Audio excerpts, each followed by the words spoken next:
অনেক দিন আগের কথা। একটি জঙ্গলের পাশেই একটি গাছে একটি ডাইনি বাস করত। সে প্রতিদিন জঙ্গলে ঘুরে বেড়াতো।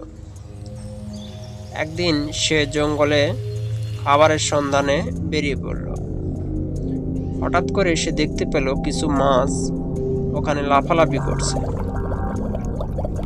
আরে মাছগুলো তো খুব সুন্দর, আমি মাছগুলোকে ধরবো আর কাপুস কুপুস খাবো। এই বলে ডাইনিটি মাছ ধরতে লাগলো এবং সে অনেকগুলো মাছ ধরলো।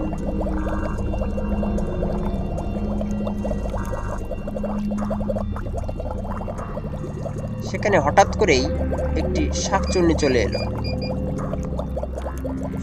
তোর এত বড় সাহস ডাইনি, তুই আমার এলাকায় এসে এখানে মাছ ধরছিস? তোকে আমি আজকে পুড়িয়ে মারবো। এরপর ডাইনিটি পুকুরের উপরে উঠল এবং ডাইনি ও শাকচুন্নির মধ্যে যুদ্ধ শুরু হয়ে গেল। ডাইনি ও শাকচুন্নির তুমুল যুদ্ধ শুরু হলো এবং একে অন্যকে জাদু প্রয়োগ করতে থাকলো এবং একসময় শাকচুন্নি ডাইনিকে পরাস্ত করল এবং ডাইনিটিও পরাস্ত হয়ে সেখান থেকে চলে গেল। এরপর শাকচুন্নিটি মাছগুলোকে কাপুস গুপুস খেয়ে ফেলল।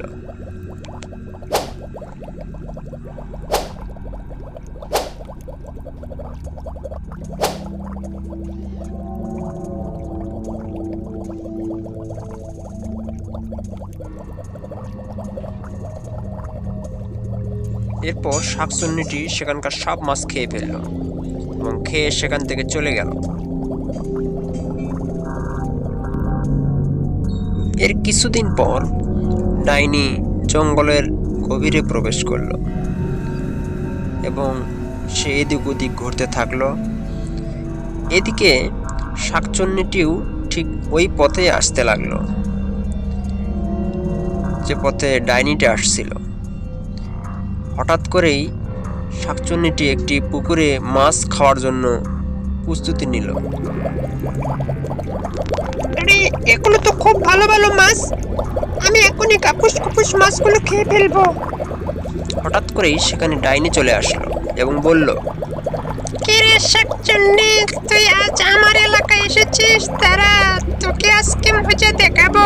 সেদিন তুই আমাকে একটা মাছও খেতে দিসনি, আজকে তোকে আমি মজা দেখাবো। তারা তোকে আমি আগুনে পুড়িয়ে মারবো।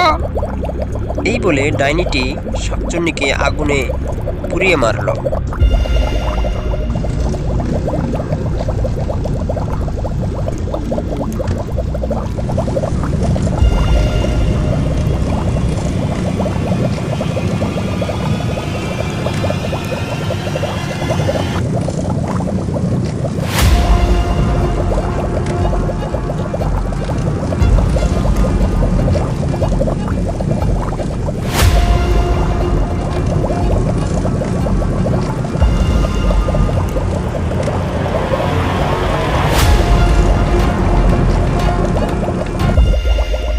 এরপর ডাইনিটি নদীতে নেমে মাছ খেতে লাগলো